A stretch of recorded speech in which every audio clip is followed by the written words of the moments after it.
ces pécheurs, les Amalécites. Tu les feras la guerre jusqu'à ce que tu les aies exterminés. Alors, en lisant ce texte, nous voyons que bien, notre Seigneur Jésus est le même. Il n'y a ni honte ni variation en lui. Mais bien, la loi de Moïse était extrêmement dure. C'est pour ça bien, la loi donnait la mort. Parce qu'avec la loi, c'était la mort bien, sur les champs. Pourquoi bien, Dieu avait donné l'ordre d'exterminer, même en connaissant en fait ces mots-là, quand même on peut trembler quand même. En connaissant bien, exterminer, c'est-à-dire c'est dévouer par interdit, détruire sans pitié. Eh bien, les Amalécites ne voulaient pas que les Israélites passent pour entrer. Parce que les Israélites étaient en esclavage, étaient retenus. Eh bien, Dieu a dit, eh bien, on n'entendait plus parler de ce peuple.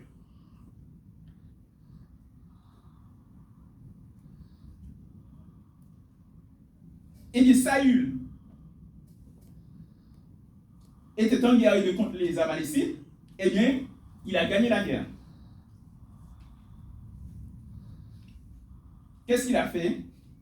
Eh bien, il a tué toutes les bêtes maigres et a gardé toutes les bêtes grasses.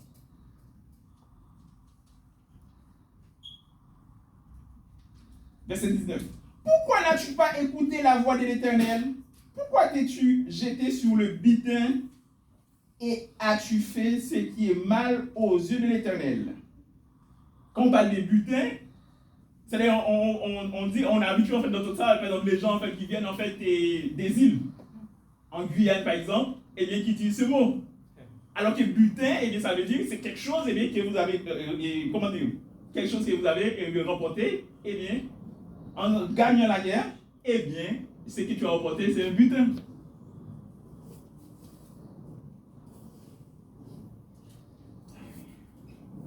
Saül répondit à Samuel, j'ai bien écouté la voix de l'Éternel et j'ai suivi les chemins par lesquels m'envoyait l'Éternel.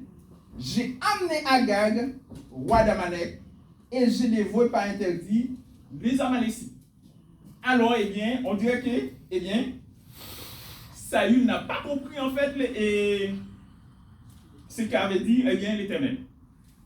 L'Éternel avait dit de détruire tous les Amalécites. Eh bien, si tu gardes le roi, tu n'as pas détruit tous les Amalécites.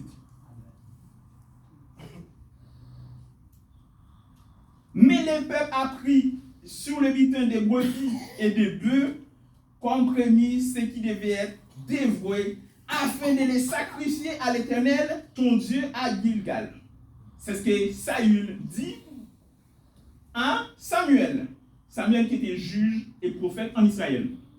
Alors que l'Éternel avait dit quoi? De détruire tous les animaux et les gens. Samuel dit, l'Éternel trouve-t-il du plaisir dans les holocaustes et les sacrifices, comme dans l'obéissance à la voix de l'Éternel. Voici, l'obéissance vaut mieux que les sacrifices. Et l'observation de la parole vaut mieux que la graisse des béliers. C'est pas parce que l'Éternel ne voulait pas la graisse, mais il faut que l'Éternel le demande, le réclame. Je ne peux pas dire comme l'Éternel avait l'habitude en fait. On avait l'habitude en fait de dévouer par et de tuer en fait des animaux pour l'Éternel, et de moi je vais faire comme faisaient eh bien, les enfants d'Aaron, Nadab et Abihu. Et bien qui voulaient présenter des offrandes, malheureusement, eh bien, vous savez ce qui était passé. Parce que l'Éternel n'avait pas demandé cela. C'est-à-dire, eh bien, c'est idem, eh bien, actuellement, eh bien, dans le service du Seigneur. Par exemple, eh bien, si l'Éternel ne demande pas quelque chose, Dieu ne peut pas dire, eh bien, je vais pour plaire aux gens, pour attirer les gens, pour que nous ayons, eh bien, beaucoup de personnes dans l'assemblée, eh bien, nous allons faire cela, eh bien, pour attirer les gens. Non. L'apôtre Paul dit, eh bien, si j'ai plaisir aux hommes, je ne serai pas serviteur de Dieu. Nous ne devons pas faire des choses pour plaire aux hommes. Nous pouvons plaire aux hommes et à Dieu en même temps, mais nous ne devons pas désobéir à Dieu pour plaire aux hommes.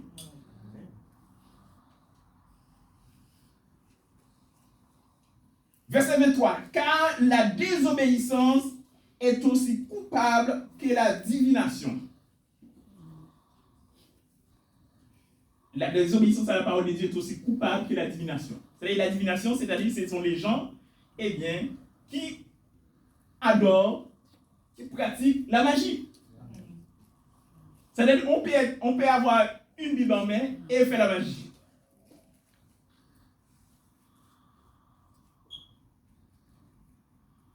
Et puis comment on fait la magie? Alors que par exemple, moi je suis né dans la religion. Même si ce n'est pas la vraie doctrine de Jésus-Christ, la religion catholique quand même c'est une religion. Ah oui, on avait une Bible depuis toujours et puis j'avais une Bible. Et pourtant, quand j'étais catholique, j'étais magicien. Comment? C'est-à-dire je ne connais pas en fait de la magie, mais je faisais de la magie, eh bien, de manière spirituelle. C'est-à-dire que Saül a fait de la magie parce qu'il a désobéi Dieu. La désobéissance à la parole de Dieu est aussi coupable que la divination.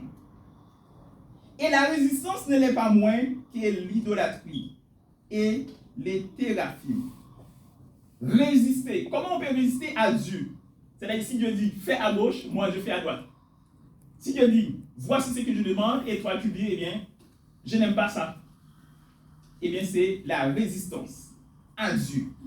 Eh bien, nous ne devons pas, eh bien, désobéir Dieu, eh bien, pour plaire aux hommes. Même si c'est dur. Eh bien, il faut que Dieu occupe la première place. Eh bien, c'est pour cela, eh bien, nous voyons qu'actuellement, il est possible, eh bien, que beaucoup fassent de la magie sans le savoir. Par exemple, pour notre frère, eh bien, qui nous en visite, là, il y a des tambourins, c'est ça? On dit tambour, tambourin. Eh bien, ce n'est pas nous. Parce qu'il y a deux groupes qui sont réunis avant nous. Eh bien, nous sommes disciples de Jésus-Christ. Nous n'utilisons pas eh bien, des instruments de musique. Notre instrument, eh bien, c'est notre voix.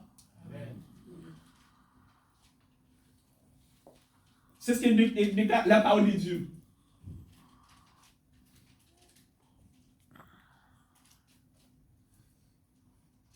Eh bien, les musiques instrumentales, eh bien, c'était pour Israël.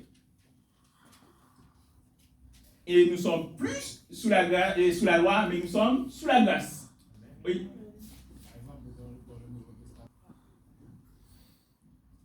Observe toute la loi et pêche contre un seul commandement et devient coupable de tout. Si nous prenons Galates 3, verset 10.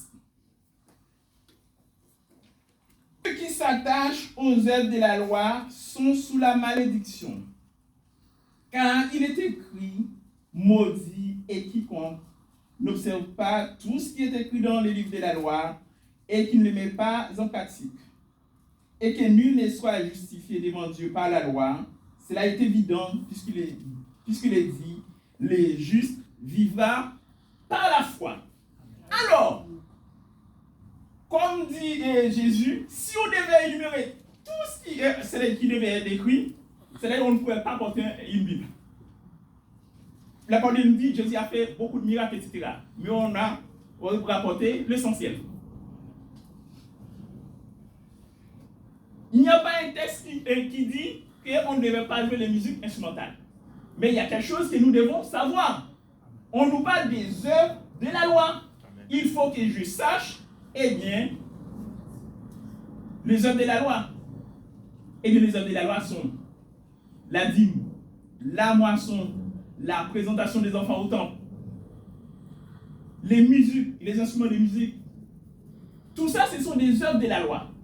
Eh bien, si je connais les œuvres de la loi, eh bien, même si on ne me dit pas, eh bien, par exemple, dans le Nouveau Testament, tu ne vas pas trouver un verset qui te dit de ne pas prendre la dîme. Alors que la dîme était une œuvre de la loi. C'est-à-dire qu'il faut d'abord prendre la connaissance des œuvres de la loi, et bien en sachant que même si je ne trouve pas un verset qui me dit de ne pas jouer de musique instrumentale, si la musique instrumentale était une œuvre de la loi, la parole de Dieu me dit tous ceux qui s'attachent aux œuvres de la loi sont sous la malédiction, eh bien, Si je vais être béni par mon Seigneur, eh bien, je ne joue pas la musique. Parce que ça, ce n'est plus un bien de la grâce, c'est de la loi. Les œuvres de la loi, eh bien, sont abolies. Comme dit la parole de Dieu. La présentation des enfants, par exemple, est une œuvre de la loi. Par exemple, si j'ai un enfant, eh bien, je ne vais pas le présenter. Si je le présente, eh bien, je suis toujours sous la loi. Et même quelqu'un, on peut dire actuellement, même les Juifs qui avaient la loi, eh bien, si un Juif devient maintenant disciple de Jésus, eh bien, ces Juifs-là ne peuvent plus pratiquer la loi. Un Juif qui a un enfant maintenant, eh bien, ne devait pas le circoncire. Si tu le circoncis, eh bien, c'est comme si tu observes la loi. Parce que c'est un rituel de la loi. Comme l'Abraham l'a fait à 99 ans, eh bien, il a reçu l'ordre à 99 ans, il a été circoncis à 99 ans. Eh bien, la circoncision était une œuvre de la loi. Là, je vis, par exemple, moi, un compromis avec ma femme qui est sous la loi. Moi, je vis avec la grâce de Dieu et je me dispense de tout cela. Mais le fait de vivre ce compromis, par exemple, il va arriver les fêtes de Pâques. Est-ce que je vais offenser Dieu à suivre les rituels que je devrais faire le premier soir, deuxième soir, avec toute ma famille présente? C'est comme si Dieu prit entre deux feux. On peut dire ça. Parce que nous, la parole de Dieu dit, nous devons servir notre Dieu de tout notre cœur. Amen. Nous devons servir Dieu, nous avons la liberté de servir Dieu. C'est-à-dire, nous ne sommes plus esclaves de toutes ces choses-là.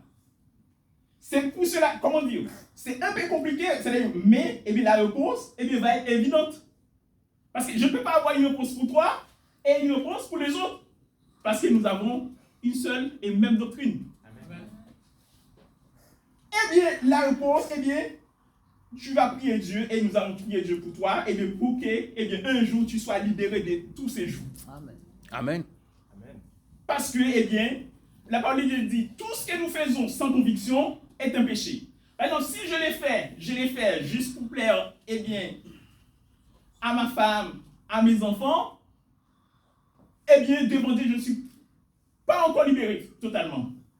Je suis un peu, restreint sur la parole. Je ne peux pas, donner tout à Dieu vraiment. Tu vas demander à Dieu et Dieu qui donne. Amen. Donc j'attends sa conversion. Comment dire? On peut dire, si je prie pour elle, elle ne peut pas résister. Mais toi, tu vas dire, c'est une grâce pour toi, d'être disciple de Jésus-Christ. Tu dois vivre, comment dire? Il ne faut pas être peiné, de vivre tout ça. Ah oui. Oui. Alors, excuse-moi, mais il ne faut pas être obéi aussi. Il faut commencer à montrer la parole de Dieu. On ne peut pas être obéi. Si 10 ans, 15 ans, elle n'est pas disciple de Jésus-Christ, et puis vous continuez à faire ça. Non, il faut commencer à parler, et doucement, avec la sagesse, d'après la Bible, la parole de Dieu, je ne peux pas faire ça. Alors, essayez de faire tout seul, moi, c'est pas, et puis aller doucement, mais on ne peut pas obéir comme ça tout le temps. Ah oui, bien sûr. Moi, je suis baptisé depuis 3 ans et demi, je tiens à te dire que je vois bien que je fais un effet sur elle, que la parole a un effet sur elle, et toujours dans la gentillesse. Mais je vois bien qu'aujourd'hui, à l'heure d'aujourd'hui, il faut que je prie Dieu pour qu'il la convertisse son cœur, parce que par moi-même, je vois que il y a un gouffre qui s'est installé. Tristement, je dis ça, on a 30 ans de mariage. Donc, je vois qu'il y a un gouffre. L'église et la synagogue, ça ne va pas du tout. C'est comme brancher une prise européenne avec une prise américaine. Ça ne va pas du tout, ça ne colle plus. À ma grande tristesse. Moi, je reste toujours dans le compromis et dans la gentillesse, mais je vois bien que ça ne colle plus. Donc, j'ai qu'une seule alternative, c'est prier Dieu qui convertisse son cœur, mais je ne vois pas d'autre solution. Si tu me la donnes, je te donne un petit cadeau pour D'accord. la solution. Oui, on peut dire, tu as tout dit. Oui, Dieu, avec Dieu, rien n'est impossible. Tout est possible à celui qui croit en Dieu. Oui, si tu crois de tout ton cœur, Dieu, va te donner la solution. Et la solution se trouve en notre Seigneur Jésus. Amen. C'est pour cela, tu dois essayer, de ne pas trop y penser, parce que si tu penses, tu vas dire, ok, je suis dans la parole de Dieu, vraiment, c'est la doctrine de Jésus-Christ vraiment, mais comment faire, etc. Je dois plaire à ma femme, je dois plaire à Dieu, etc. Nous savons bien que, eh bien, nous devons surtout plaire à notre Seigneur Jésus. Amen. Parce que c'est lui, eh bien, qui nous a donné la vie. Tout ce que nous pouvons faire, c'est grâce à lui. C'est pour cela, eh bien, la parole de dit, bon, nous y arrivons, eh bien, celui qui est marié, eh bien, tu as une double tâche. Tu dois plaire à Dieu, et bien tu dois plaire, eh bien, à ta femme, à tes enfants. Mais, je dis mais, toujours dans la parole de Dieu. C'est-à-dire, il ne faut pas, eh bien, que ta femme, parce que la Bible te demande en fait d'aimer ta femme, etc., eh bien, ta femme va te demander, eh bien, de désobéir à Dieu, de faire quelque chose, eh bien, qui ne plaît à Dieu, eh bien, tu dois faire pour plaire à ta femme. C'est-à-dire, nous devons plaire à Dieu, parce que c'est Dieu qui a la vie. C'est pour cela, eh bien, comme tu dis, eh bien, tu vas prier Dieu, eh bien, nous prions Dieu pour toi aussi, eh bien, que la solution se trouve en lui. Amen. Il a la réponse à tout. Alors, pour notre frère, nous allons prendre encore un autre texte. Nous allons prendre Éphésiens chapitre 2. Éphésiens chapitre 2.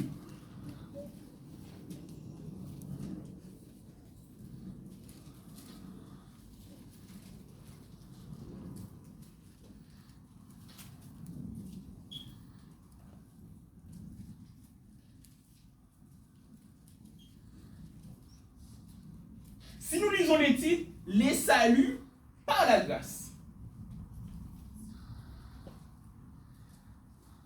Verset 11. Et même le titre du verset 11, les païens et les juifs unis ensemble avec Dieu par la croix de Christ. C'est pourquoi, vous autrefois païens de la chair, appelés incirconcis par ceux qu'on appelle circoncis, et qui ne sont en la chair par la main de l'homme, souvenez-vous que vous étiez en ce temps-là, sans Christ, privés du droit de cité en Israël, étrangers aux alliances de la promesse, sans espérance et sans Dieu dans le monde. Pourquoi on dit, c'est là qu'il y avait deux groupes. Il y avait les circoncis et les incirconcis. C'est facile à prononcer.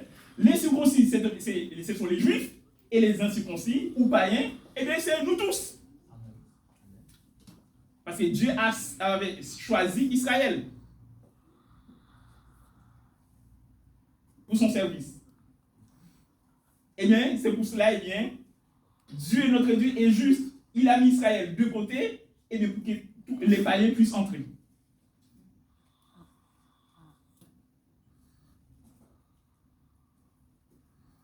Quand on dit les païens puissent entrer, ce n'est pas tout le monde qui va entrer. Mais, eh bien, tout le monde, eh bien, doit entendre la vraie doctrine de Jésus-Christ.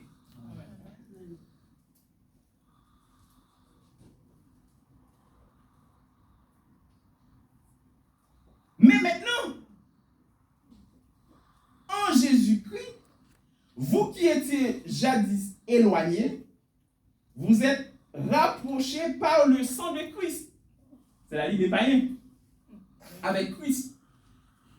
Car il est notre Père, lui qui des deux n'en a fait qu'un, et qui a renversé les murs de séparation, l'inimitié. En lisant cela, Jésus l'a fait, certes, mais le mur est encore érigé. Pourquoi le mur est encore érigé? Parce que, est-ce que les Juifs ne persistent pas dans leur loi? Oui. Mais Jésus-Christ est venu. Il a apporté la grâce. Et bien maintenant, une chose est certaine, et bien c'est par Jésus-Christ que nous devons trouver la vie éternelle. C'est par lui. Et les Juifs et les païens doivent passer par Jésus pour trouver la vie éternelle. Jésus le est érigé. Je ne suis pas contre la parole de Dieu. Je ne vais pas à l'encontre de la parole de Dieu. Mais je dis par rapport aux Juifs. La parole de Dieu dit, s'ils ne persistent pas dans leur mauvaise foi, eh bien, ils seront réintégrés. Ils reprendront leur place. Jésus a dit, je suis le chemin, la vie et la vérité. Nul ne vient au Père que par moi. Il faut passer par moi. C'est moi qui suis le chemin et la vie. Pour trouver la vie éternelle, il faut passer par Jésus. Amen. Alors qu'actuellement, les Juifs ne reconnaissent pas Jésus. Mais, eh bien, Jésus est venu. Maintenant, pour trouver la vie éternelle, il faut passer par lui. Maintenant, la loi n'est plus. On va voir ça. Verset 15. Ayant anéanti par sa chair la loi des ordonnances dans ses prescriptions. C'est-à-dire, la loi de Moïse est abolie avec ses ordonnances, avec ses prescriptions. Les coutumes de la loi, les œuvres de la loi. Eh bien, Jésus-Christ a tout supprimé. Anéanti veut dire aboli, annulé, supprimé, détruit. Il a mis un terme à la loi. C'est-à-dire, si Jésus a mis un terme à la loi, eh bien, moi, qui suis-je pour prolonger des 2 ans, des 3 ans, des 10 ans, eh bien, la loi? Non. Eh bien, nous devons respecter, eh bien, l'ordre établi par notre Seigneur Jésus. Il a mis un terme à la loi, eh bien, la loi est terminée. Maintenant, c'est la grâce qui est en cours de validité.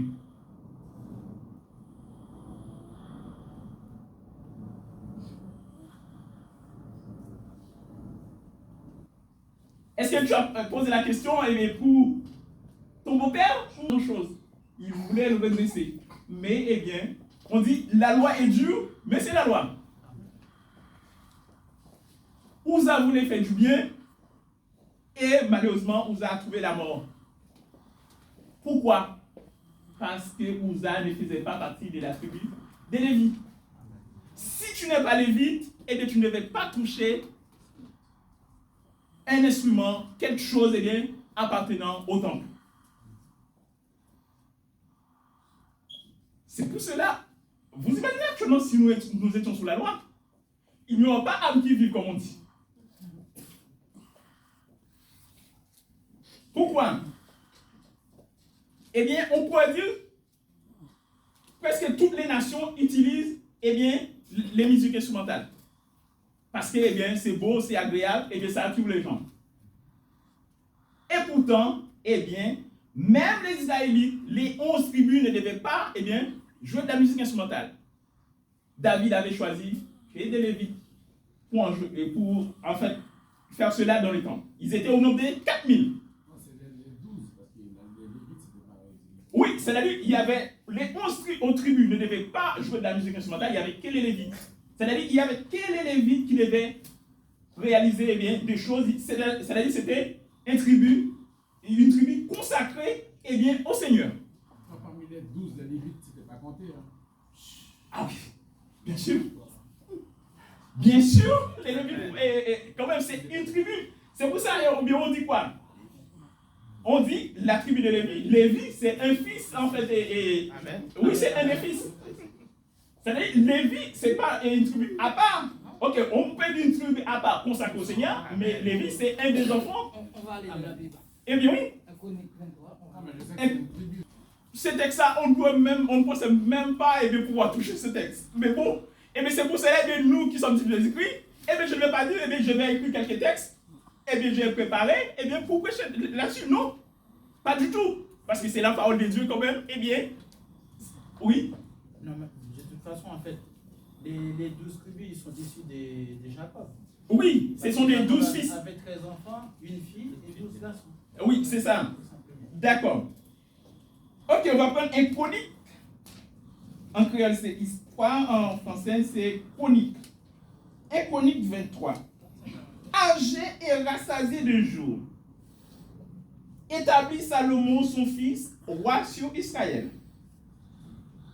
Il assembla tous les chefs d'Israël, les sacrificateurs et les Lévites. On fit le dénombrement des Lévites depuis l'âge de 30 ans et au-dessus. C'est-à-dire, David a commencé, la majorité a commencé pour les Lévites à l'âge de 30 ans.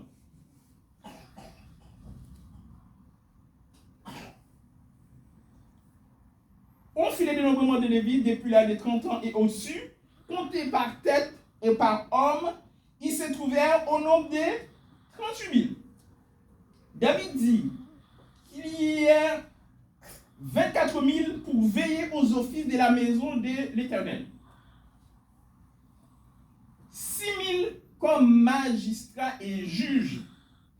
4 000 comme portiers. Quand même, les temps étaient énormes. Vous imaginez, comme on peut dire, et comment actuellement, des agents de sécurité, 4 000 vigiles ou portiers. Et 4 000 chargés de louer l'Éternel avec les instruments que j'ai fait pour les célébrer. C'est-à-dire David.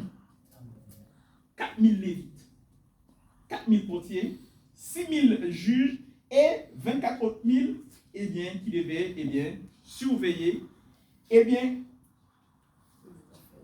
les affaires en fait, du temple. C'est-à-dire les lévites faisaient partie. Les Lévites, on peut dire, c'est une des 12 tribus d'Israël.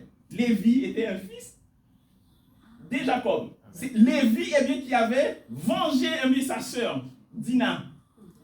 Ah oui, quand même, qui a fait vraiment un coup d'éclat, comme on dit. Vraiment, dans la loi, vraiment, c'était terrible. Avec ruse, avec ruse. Ah oui, avec ruse aussi. Voilà, c'est vrai. Et c'est combien de tribus qui forment la tribu juive? Oui, ils sont au nombre de 12. Non, c'est pas la tribu de Juda et Lévi et une autre tribu comme les Juda. Non, en fait, le peuple Israël est formé de 12 tribus. Oui, ça je sais. Dont Lévi. C'est-à-dire Lévi n'est pas une tribu à part. Lévi était consacré, mais Lévi faisait partie des 12. Et quand ils ont fait le judaïsme, avant, c'était après les 10 tribus, parce qu'il y avait une séparation. Entre il y avait les 10 tribus de côté et une partie de l'autre. Et après, c'est... La racine, c'est 12 tribus. Et pour ça, les 12 tribus, ça va conserver jusqu'à la vie, jusqu'à la fin. Mais on parle de 12 colonnes, en fait, par exemple, dans le temple de Dieu, etc.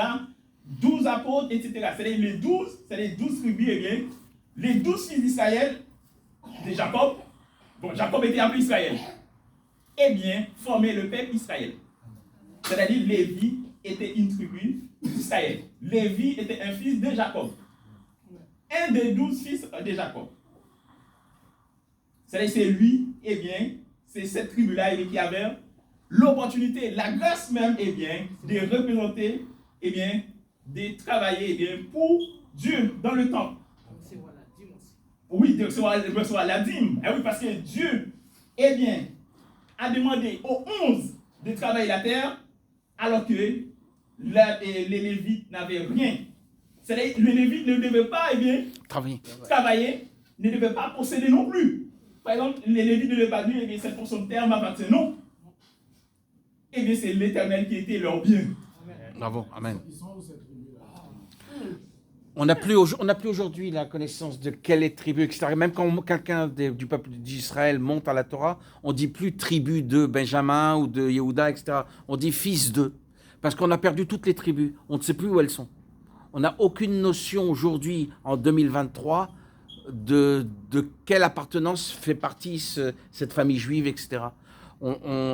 Sauf peut-être les Cohen. Les gens qui s'appellent Cohen, ils viennent de la tribu des Kohanim, des prêtres. Et encore, c'est même pas une tribu. Là, je m'éloigne, là, je m'égare. Mais au point de vue des tribus, on n'a plus de tribus. On ne sait plus où elles sont. On s'éloigne. Reviens. C'est bon. Ok, intéressons-nous plutôt. Voilà. Bien joué. À ce qui nous concerne. Bien. Ils ont trouvé plusieurs tribus reconnues par l'État hébreu. On s'éloigne.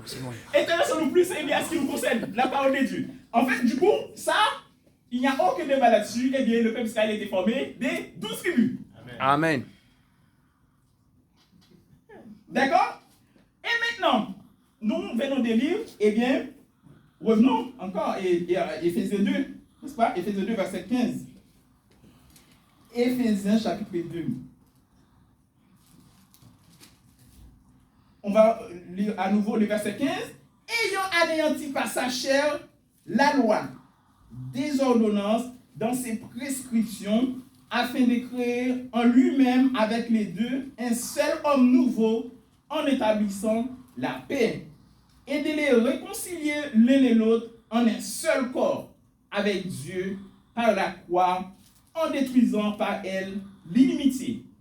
C'est pourquoi, eh bien, tout ce que nous avons besoin, eh bien, Dieu nous a apporté ça dans la grâce. Amen. Nous n'avons pas besoin à chercher midi à 14h et bien d'aller trouver quelque chose dans la loi. Nous avons tout ce que nous avons besoin de la grâce. Même les 10 commandements, qui est le point d'orgue. On peut dire les 10 commandements, c'est la base même en fait de la loi de Moïse. Eh bien, qu'est-ce que Dieu a fait pour nous? Eh bien, il nous a transmis 8 des 10 commandements. Il y en a un qui est réservé. Il y en a un, eh bien, qui est supprimé.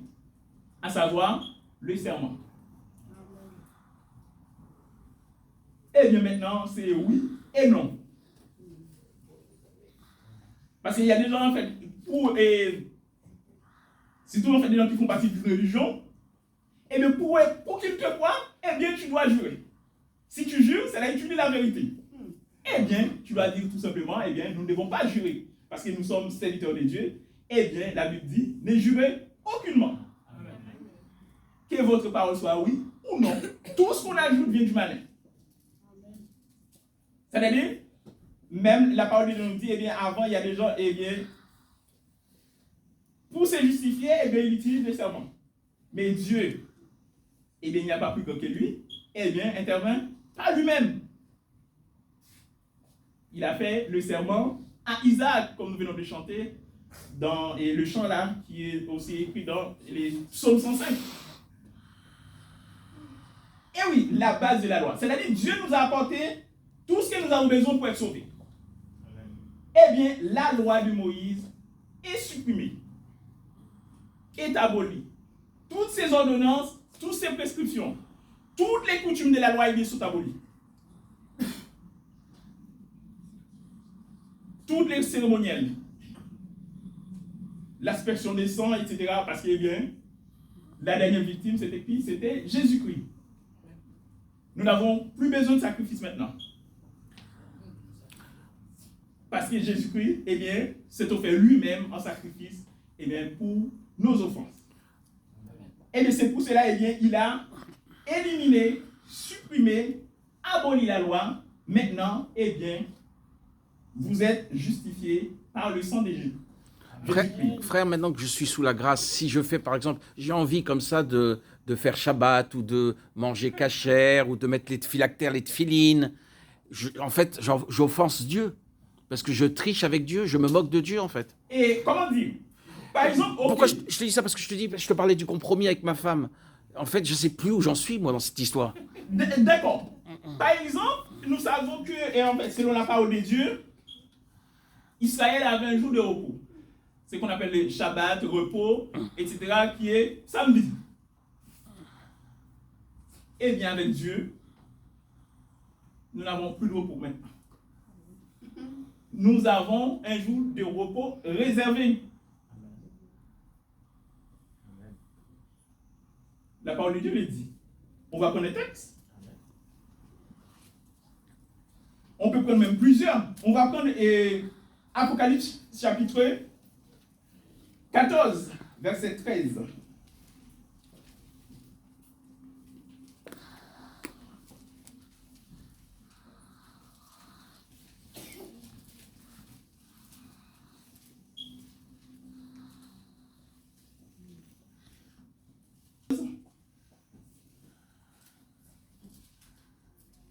Verset 13. Et j'entendis du ciel une voix qui disait, écris, heureux dès à présent les morts, quand même ça fait beaucoup, qui meurent dans le Seigneur. Vous imaginez, vous dites les morts qui meurent. Ceux qui meurent dans le Seigneur. Oui, dit l'Esprit, afin qu'ils se reposent de leurs travaux, car leurs œuvres les suivent.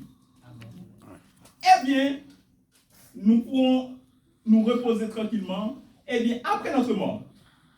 Apôtre Paul aussi a parlé de ça. Dans Hébreux, chapitre 4. On va prendre Hébreux, chapitre 4.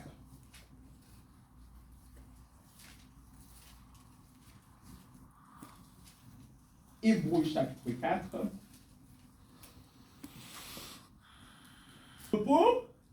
Il ne parlerait pas après cela de notre jour. Alors, nous connaissons bien l'histoire. Et bien, le peuple Israël qui avait séjourné en Égypte pendant 430 ans. Ils étaient au nombre de 600 000 hommes. Quand on dit 600 000 hommes, sans compter les femmes et les enfants. Est-ce qu'on a des preuves qu'ils ont fait? J'ai une entière confiance à la parole de Dieu. Non, mais Moi, c'est la parole de Dieu, justement. oui. Tu veux faire un débat, il faut attendre. Après. Tu me donnes Mais un vous laissez débat. le monsieur parler. C'est pas un débat, je lui pose une question publique. Parce que là, c'est comme si tu es en train de faire n'importe quoi là. Parce que je demande juste en fait à quel moment. Les Israélites partirent de Ramsès pour Sukkot au nombre d'environ 600 000 hommes de pied. Bon, ils étaient à pied, c'est ça? Sans les enfants. Une multitude de gens de toute espèce montèrent avec eux. Ils avaient aussi des troupeaux considérables, des brebis et des bœufs. Ils furent des gâteaux cuits sans levain. Ah oui, ça c'est sûr. Avec la pâte qu'ils avaient emportée d'Égypte et qui n'était pas levée. Car ils avaient été chassés d'Égypte sans pouvoir tarder et sans prendre des provisions avec eux. Les séjours des enfants d'Israël en Égypte furent de 430 ans. Amen. Ça, c'est la parole de Dieu. Ils ont passé 430 ans en Égypte. Et au bout de 430 ans, le jour même, toutes les armées de l'Éternel sortirent du pays d'Égypte. 430 ans qu'ils ont passé en Égypte. Et quand même, c'était énorme. Ils étaient au nombre de 70.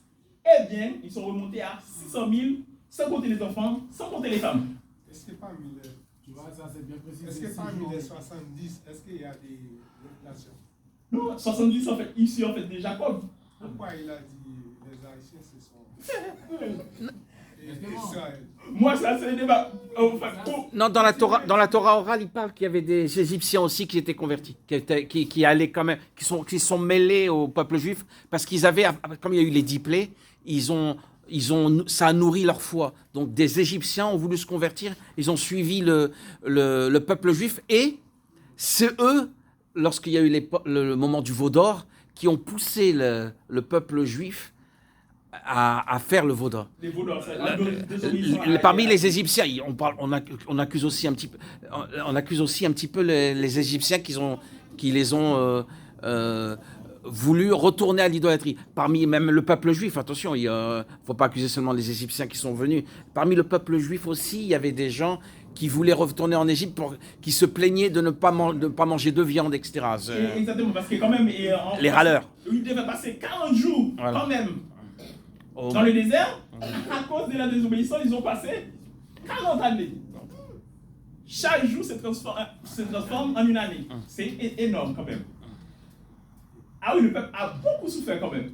Mais ils avaient quand même les courants aussi. Il ne faut pas oublier qu'ils disent ça. D'accord, c'est la Bible. On a pris les textes. Ils ont passé 430 ans en Égypte. Maintenant, revenons. Ah oui, pour les jours repos. C'était... Après, ils ont bien précisé ce journée. Ok, Deutéronome 28, il parle de captivité et d'esclavage. C'est deux choses différentes. Mais en fait, ils ont séjourné, ils étaient en esclavage. Quand ils séjournaient, ils n'étaient pas en vacances. Ce n'étaient pas des touristes, non? Justement, ça qui est bien, c'est que Deutéronome 28, il dit comme ça, je te referai le chemin d'où que tu avais déjà fait. Donc c'est après, justement, le séjour en Égypte, et en fait, qui parle de Deutéronome 28. C'est après, parce qu'ils ont dit, tu me refais le chemin que je t'avais dit que tu ne feras plus. C'est le côté après. C'est-à-dire pour retourner en fait dans le désert. Voilà, ça veut dire qu'en fait, il précise qu'ils vont retourner en Égypte, de l'Égypte, je crois qu'ils vont aller en Éthiopie, et après, ils vont être en captivité pour aller à l'extrémité de la terre. Voilà. Et l'extrémité de la terre du continent africain, c'est le continent américain. Et il précise bien qu'ils viendront des vols d'aigle. L'aigle, c'est l'emblème des Américains qui représente les Européens. Non, mais c'est pas ça qui C'était peut.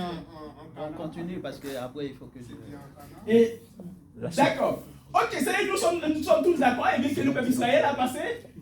Quand on dit séjourner, c'est-à-dire qu'ils étaient dans la servitude, s'il vous plaît. C'est pas séjourner, ils n'étaient pas en vacances.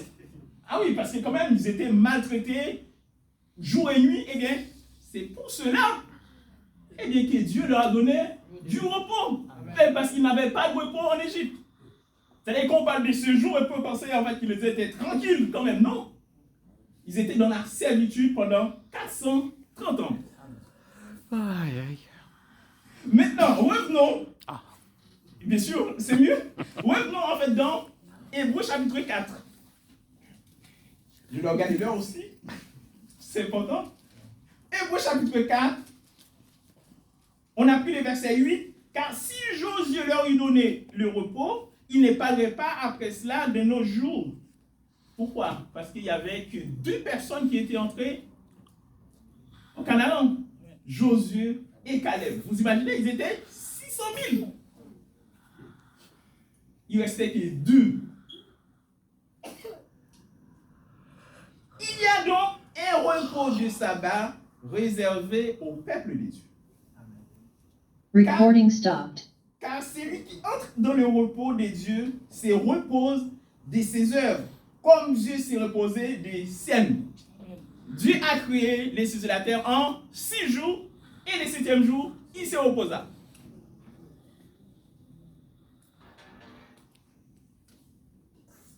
Car celui qui entre dans le repos de Dieu se repose de ses œuvres, comme Dieu s'est reposé des siennes. Efforçons-nous donc d'entrer dans ce repos, afin que personne ne tombe en donnant le même exemple de désobéissance, comme faisaient les Israélites. Un repos de sabbat réservé. Si on te dit, eh bien, on te réserve quelque chose, eh bien, c'est une promesse. Eh bien, une promesse n'est pas encore acquise. Eh bien, la promesse, quand on fait une promesse, eh bien, nous attendons cette promesse avec persévérance. Amen. Il y a un autre texte encore. C'est 2 Thessaloniciens 1er. 2 Thessaloniciens 1er qui parle de ce repos. Sur le plan spirituel, on ne parle pas de le repos du travail. Si tu veux travailler 2 jours dans la semaine et te reposer pendant les 5 autres jours, c'est tranquille. C'est sur le plan spirituel qu'on n'a pas de repos. C'est-à-dire, on ne va pas dire, eh bien, comme la Bible dit, eh bien, je suis disciple, eh bien, je ne peux pas avoir de repos, eh bien, si on me donne un jour de repos, je ne peux pas. Non, c'est sur le plan spirituel. C'est-à-dire, nous devons travailler pour Dieu jusqu'à la fin de notre vie. On peut dire ça, peut-être ça peut être, comment dire, nous qui sommes sur Jésus-Christ, eh bien, nous ne serons pas retraités. Nous serons retraités, eh bien, à la fin, quand nous serons morts. Eh bien, parce que je ne peux pas dire, eh bien, je vais prendre ma retraite, eh bien, dans le Seigneur. Nous devons continuer à travailler jusqu'à la fin de nos jours. Actuellement, on parle de la retraite des 62 qui va reporter à 64. Eh bien, même si nous avons 80 ans, eh bien, nous devons continuer à servir le Seigneur. Eh bien, oui. D'accord. On va prendre 2 Thessaloniciens 1er. 2 Thessaloniciens 1er.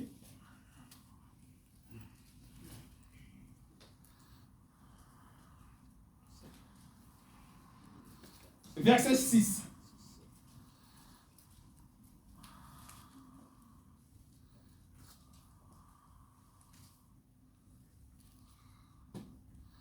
Car il est de la justice de Dieu de rendre l'affliction à ceux qui vous affligent.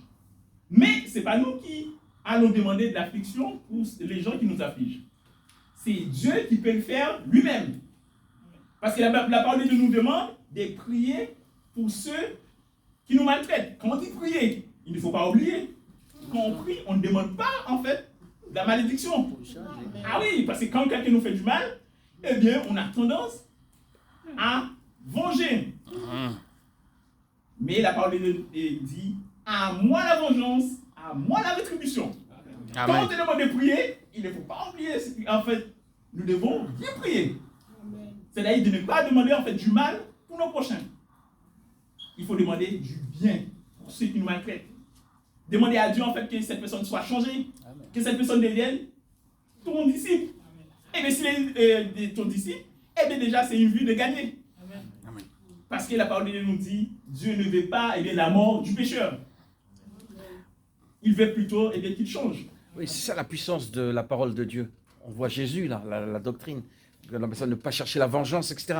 Mais on ne peut pas comprendre aussi le paradoxe. On voit dans l'Ancien Testament le Dieu de vengeance acharné qui recherche le sang, là, tout ça. Et dans le Nouveau Testament, celui qui dit qu'il faut aimer ton ennemi, ça, il y a un gros souci. Et pourtant, c'est le même Dieu. C'est le même. Comment expliquer ce miracle? Jésus est venu apporter la grâce, c'est comme ça? Eh bien, c'est la loi, en fait, qui était comme ça. Ah, d'accord, je ne veux pas m'éloigner parce que... Oui, c'est la loi qui était comme ça. Eh bien, notre Dieu, eh bien, il est Dieu de paix. Ah, Et pourtant, eh bien, c'est lui qui demandait aussi à Saül de tuer tous les Amalécites. voilà ça. C'est lui.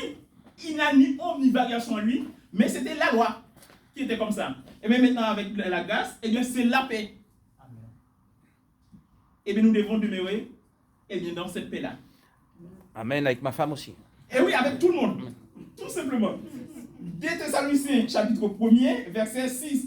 Car il est de la justice de Dieu de rendre l'affliction à ceux qui vous affligent et de vous donner à vous qui êtes affligés du repos avec nous. Quand?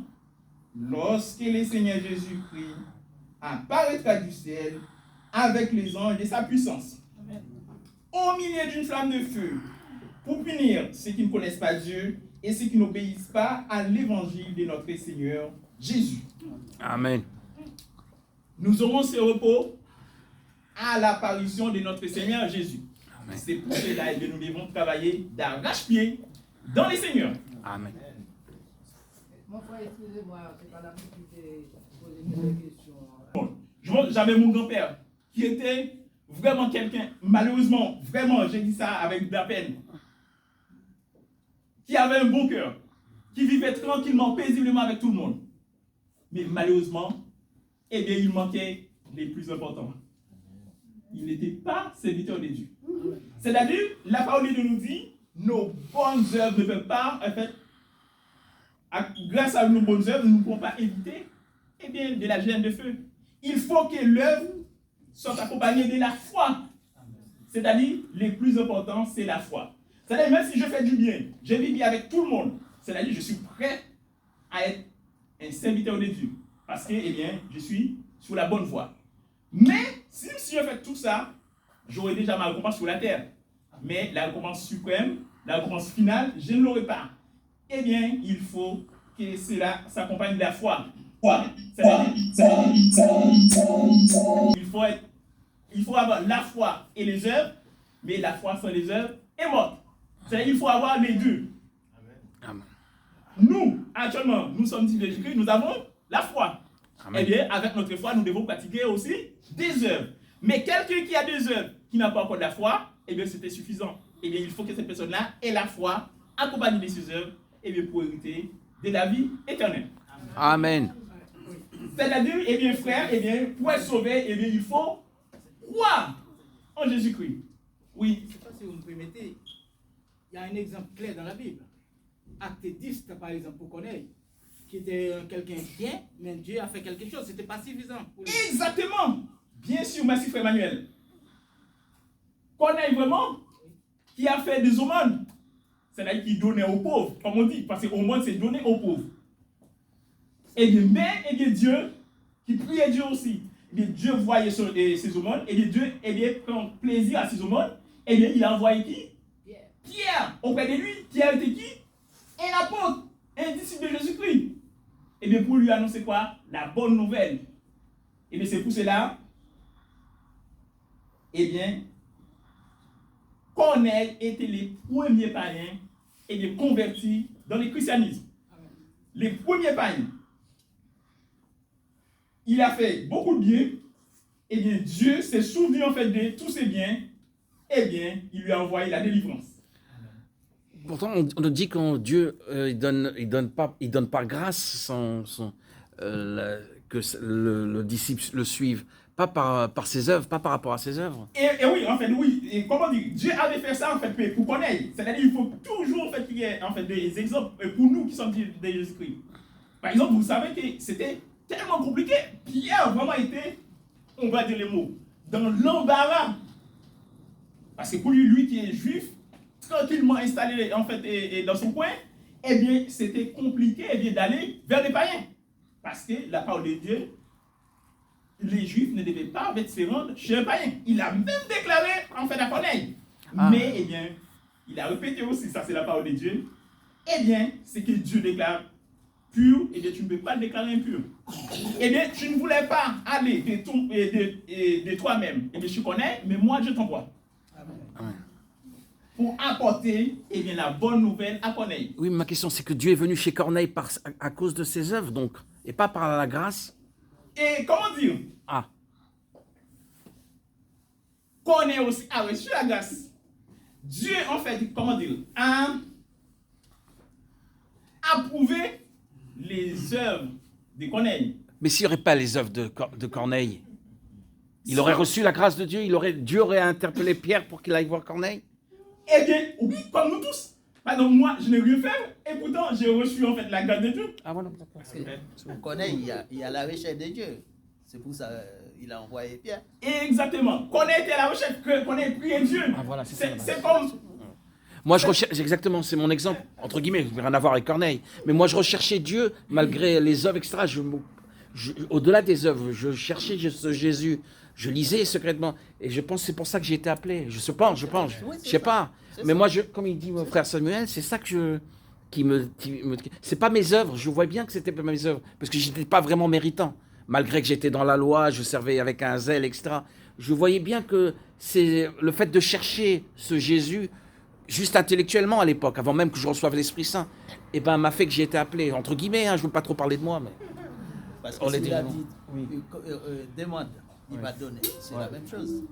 Parce qu'il est à la richesse, il a donné, il t'a fait ouvert. Et effectivement, quiconque demande, reçoit. Merci, c'est ça. Eh bien, celui qui me cherche, me trouve. Eh bien, tu as cherché Dieu. Eh bien, il est venu. Il est venu vers toi. Amen. Et tu as bien fait, eh bien, tu l'as reçu aussi. Eh bien, Corneille aussi cherchait Dieu en tâtonnant. Eh bien, Dieu lui a fait grâce en envoyant Pierre auprès de lui. Amen.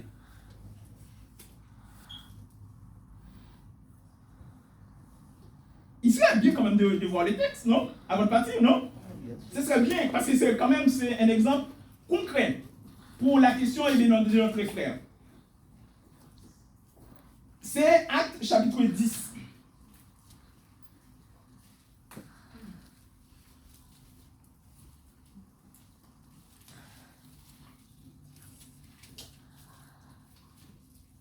On a beaucoup de discours, mais quand même, on n'est pas allé au-delà, c'est la parole de Dieu.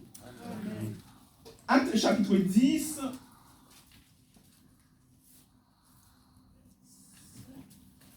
On peut prendre verset 28. Ok, verset 28. Et est-ce qu'on prend le verset 23? Pierre donc les fit entrer et les logea. Le lendemain, il se leva et partit avec eux. Quelques-uns des frères de Jopé l'accompagnèrent. Ils arrivaient à Césarée le jour suivant. Vous imaginez? Il n'y avait pas de TGV avant. Il n'y avait pas l'avion. Eh bien, ils ont mis 24 heures quand même pour effectuer le parcours.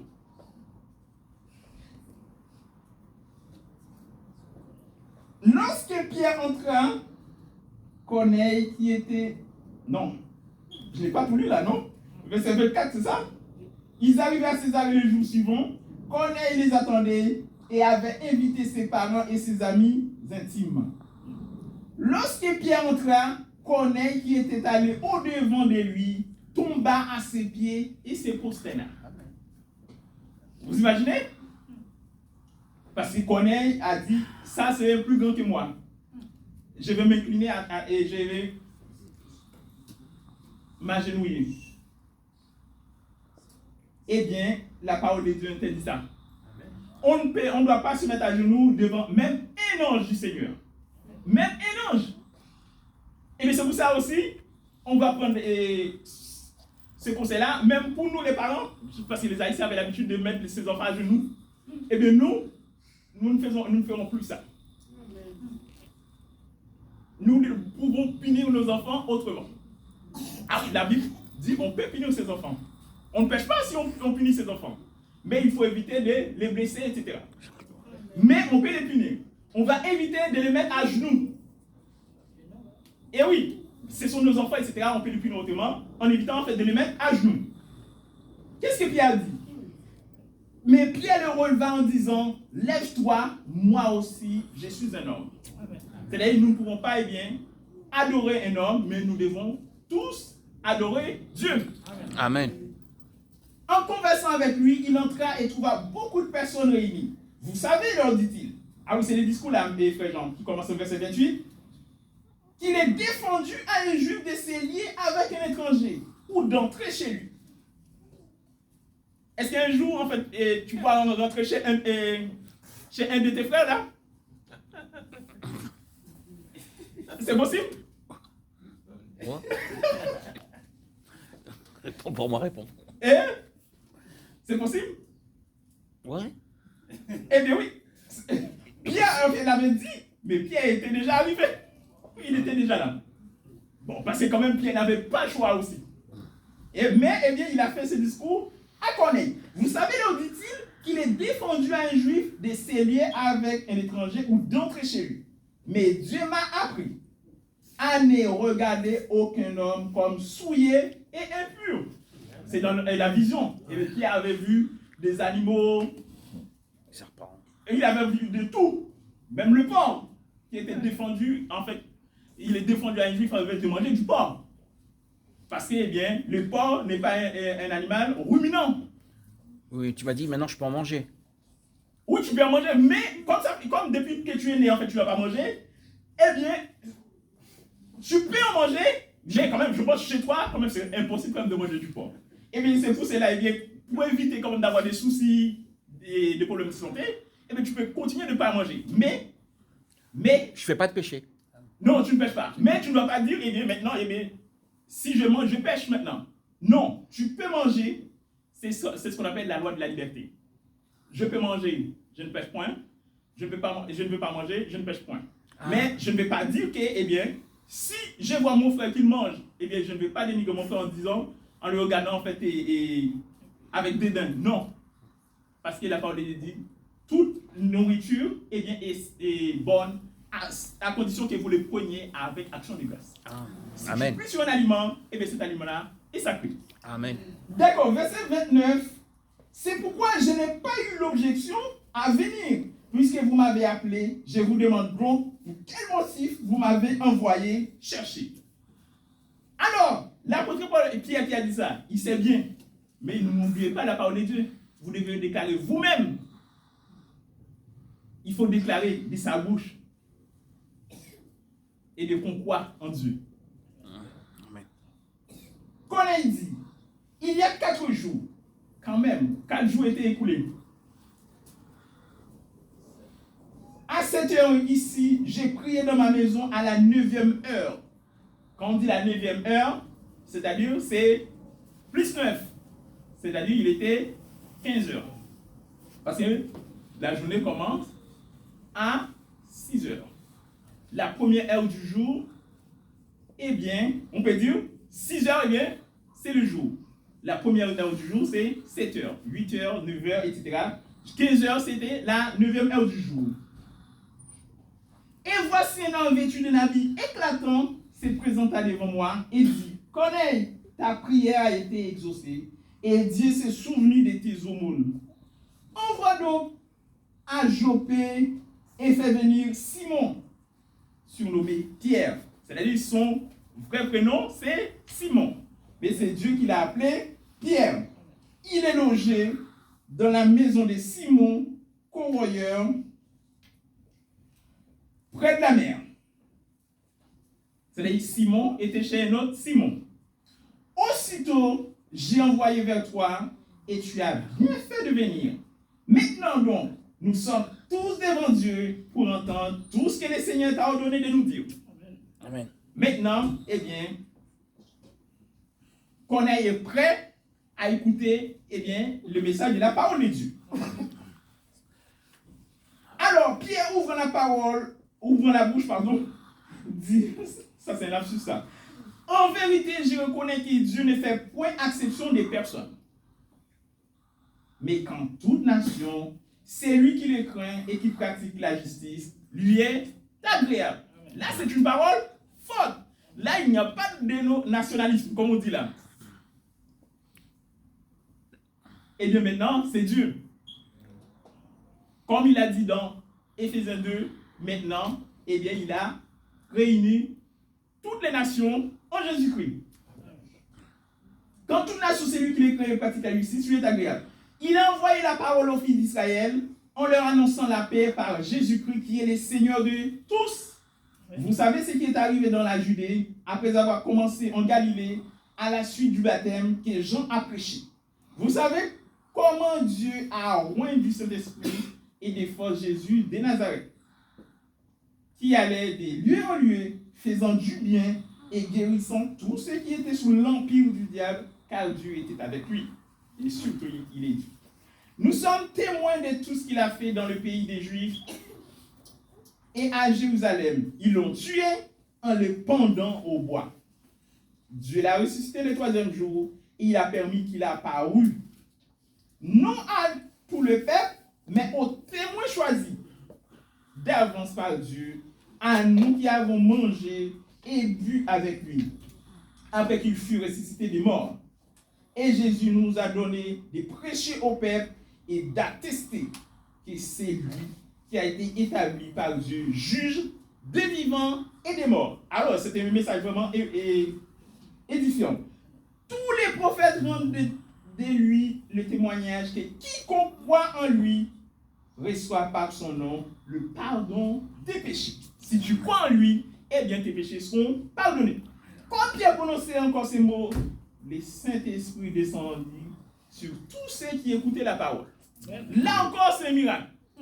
Parce que le Saint-Esprit ne devait pas descendre sur ce nom-là. Tous les fidèles circoncis qui étaient venus avec Pierre furent étonnés de ce que les dons du Saint-Esprit étaient aussi répandus sur les païens. Plus de division. C'est ça. Car ils les entendaient parler en langue aussi et glorifier Dieu. Alors Pierre dit, peut-on refuser l'eau du baptême à ceux qui ont reçu le Saint-Esprit aussi bien que nous? Il fallait que cela arrive. Amen. Le Saint-Esprit est arrivé avant. Ça, c'est exceptionnel. Parce que le Saint-Esprit, eh bien, on le devait recevoir naturellement après le baptême.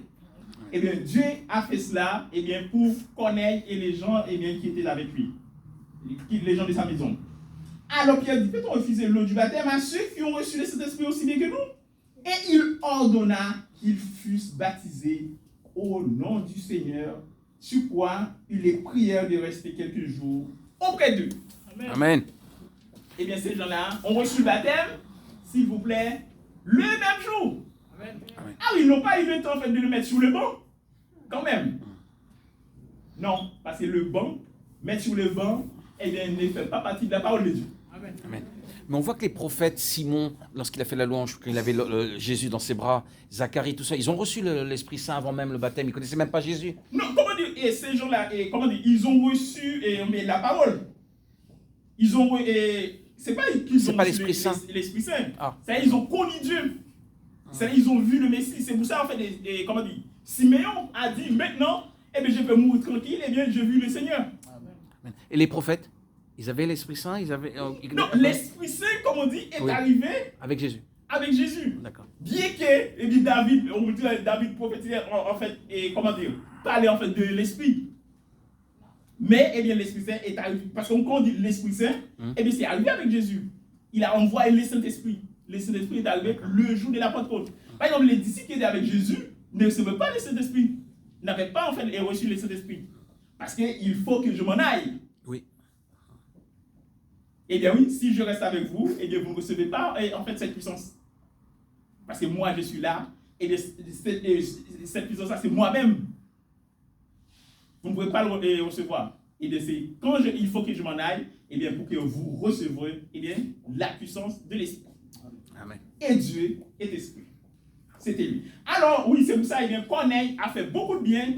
Eh bien, Corneille a reçu, eh bien, la grâce de Dieu en recevant le baptême.